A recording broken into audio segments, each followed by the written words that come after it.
The Learning Professional of the Year is presented to an individual, employed or freelance, who has shown exceptional skills in learning and development, quality of delivery, and meeting business needs.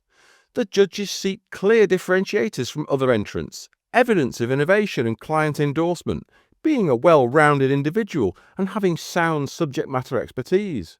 They can be in a face-to-face or online environment. Quality of delivery and meeting client or employer needs is what is most important here. The 2025 Learning Professional of the Year is Susie Miller from Ella Hub, and Susie is here on Learning News today. Susie, many congratulations. Learning Professional of the Year, a wonderful achievement. Tell me about your work. So yes, my work focuses on making learning content accessible and inclusive.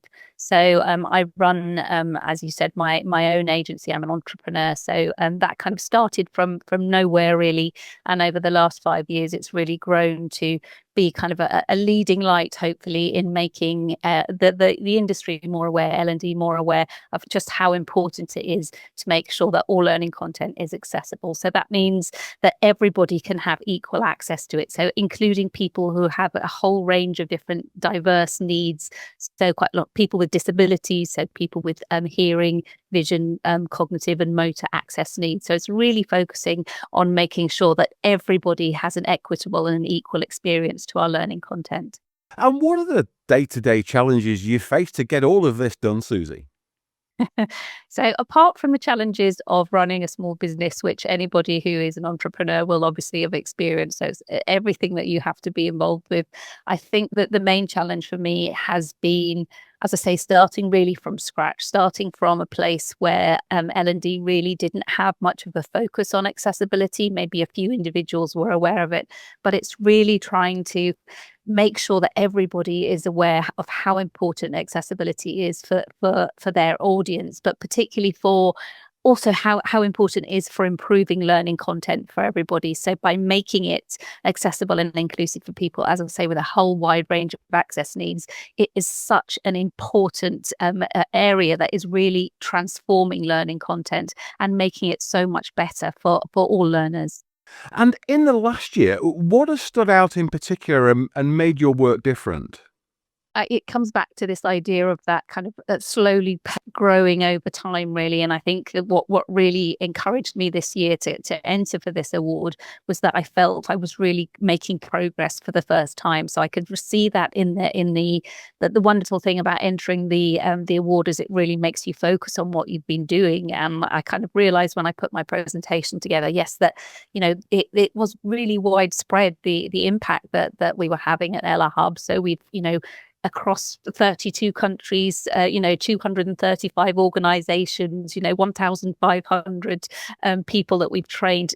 Those are the type of kind of the statistics that you wouldn't be focusing on unless you were entering this type of award. And it was also, just seeing the kind of on social media and the response from events that we were running, for example, with the Learning Network, where we were just getting people who were interested. It's something that I could never have dreamed of when we first started Ella Hub, as I say, 5 years ago. Looking a little wider, what are the broader challenges faced by our sector in the years ahead?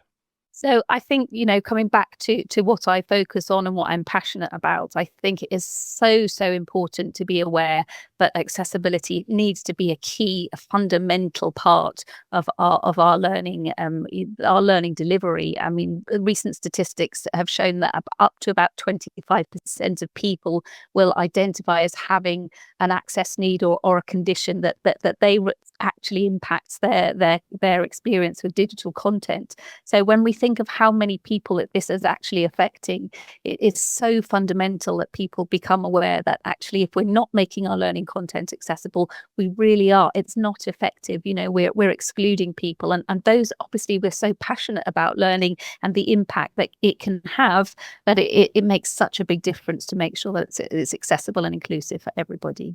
What advice, Susie, might you have for other people or organisations entering this award in future years?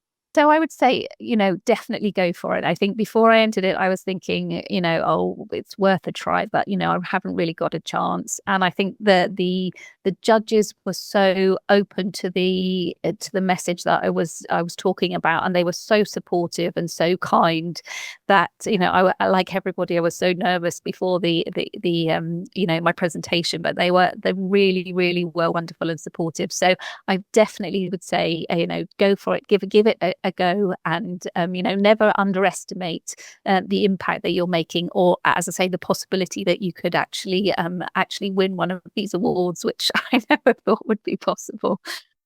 Oh, well, Susie, many congratulations again. And I really appreciate you taking the time to come on Learning News and sharing all about your hugely important work. Susie Miller, thank you. You're very welcome. Thanks for having me.